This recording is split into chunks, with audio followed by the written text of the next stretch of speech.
mengawali hari ini dengan kita mendengarkan firman Tuhan, tapi kita akan berdoa terlebih dahulu. Tuhan Yesus, terima kasih buat pagi hari ini Bapa, karena penyertaan-Mu semalam dan Kau masih memberi kesempatan buat kami sekali lagi Tuhan untuk menyambut kehidupan Tuhan. Berkati anak-anak-Mu Tuhan buat pagi hari ini, berkati yang sedang mempersiapkan pekerjaannya, sedang mempersiapkan harinya Bapa. Terima kasih Tuhan, di dalam nama Yesus yang berdoa. Amin. Shalom. Saudara dikasih Tuhan, kita akan sama-sama belajar untuk merenungkan firman Tuhan. Kita akan buka di dalam Yesaya 31, ayat yang pertama, saudara. Saya akan bacakan. Celakalah orang-orang yang pergi ke Mesir meminta pertolongan, yang mengandalkan kuda-kuda, yang percaya kepada keretanya yang begitu banyak, dan kepada pasukan berkuda yang begitu besar jumlahnya, tetapi tidak memandang kepada Yang Maha Kudus Allah Israel dan tidak mencari Tuhan. Amin. Saudara, kalau saudara lihat di kitab Yesaya 31 ayat 1 ini, saudara, perikopnya itu sudah jelas, saudara. Tuhanlah penolong yang satu-satunya. Dikatakan celakalah. Banyak hal yang bisa diandalkan dari Mesir, dari kisah ini, saudara. Kudanya yang sangat banyak, pasukan berkuda yang luar biasa. Saudara dikasih Tuhan, di zaman ini, di zaman kitab Yesaya ditulis, saudara, dia melambangkan bahwa bangsa Mesir, tentara Mesir adalah sesuatu yang sangat luar biasa secara dunia. Tetapi firman Tuhan jelas mengatakan apa? Celaka.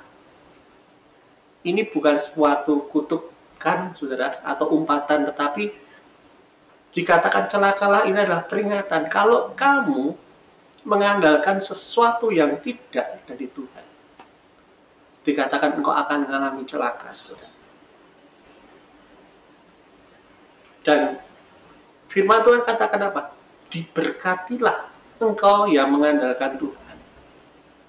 Jadi sesuatu yang bertolak belakang. Ketika kita mengandalkan Tuhan, firman Tuhan katakan engkau akan menjadi orang yang diberkati. Secara manusia,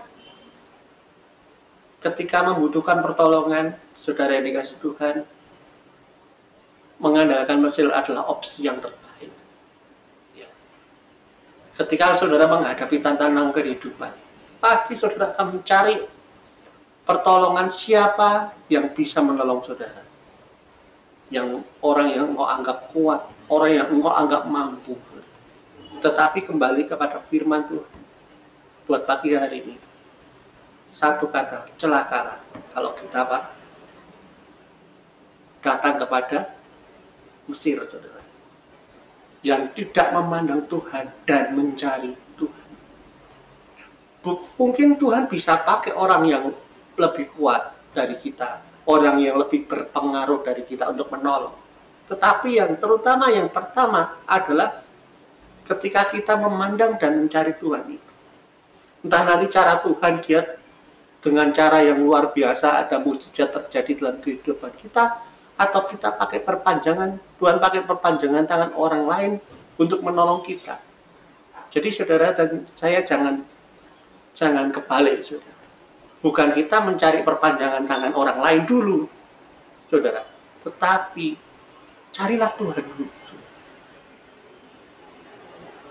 Saya diingatkan ketika Daud, saudara, mengalami situasi yang tidak enak ketika kota Siklag direbut, saudara.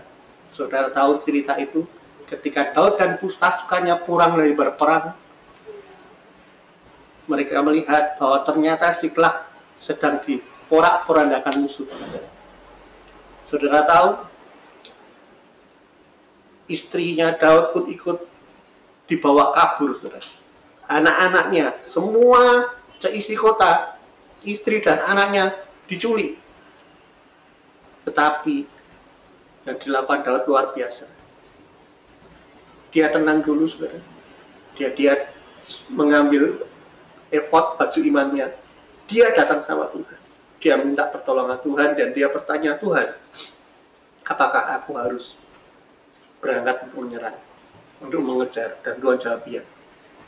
Sikap seperti inilah yang mungkin saudara dan saya itu butuh di pagi hari untuk belajar. Bagaimana kita bisa memposisikan diri sebagai orang yang minta pertolongan Tuhan.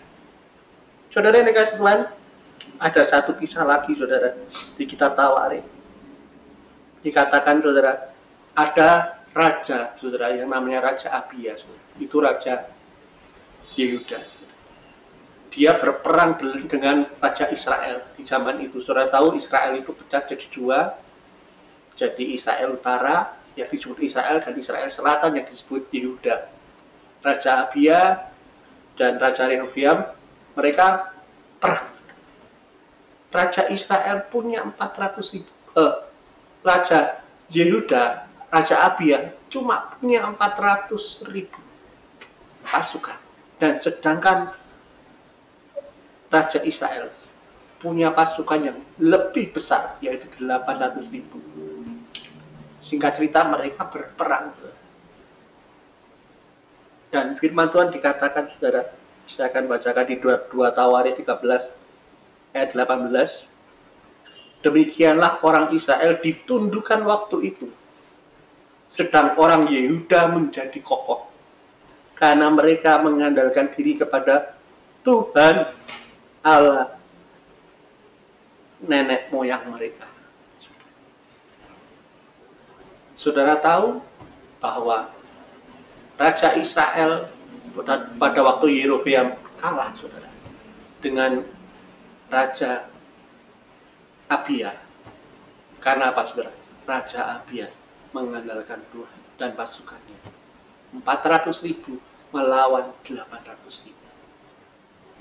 Jumlah yang fantastis, saudara. Tetapi bersama Tuhan ada berkat, saudara.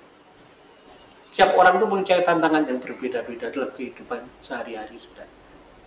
Saudara dan saya mungkin beda. Mungkin secara manusia lebih tantangannya lebih besar, saudara. Atau lebih besar saya. Tidak peduli besar atau kecil ukurannya. Tapi satu syaratnya. Memandang Tuhan dan mencari Tuhan.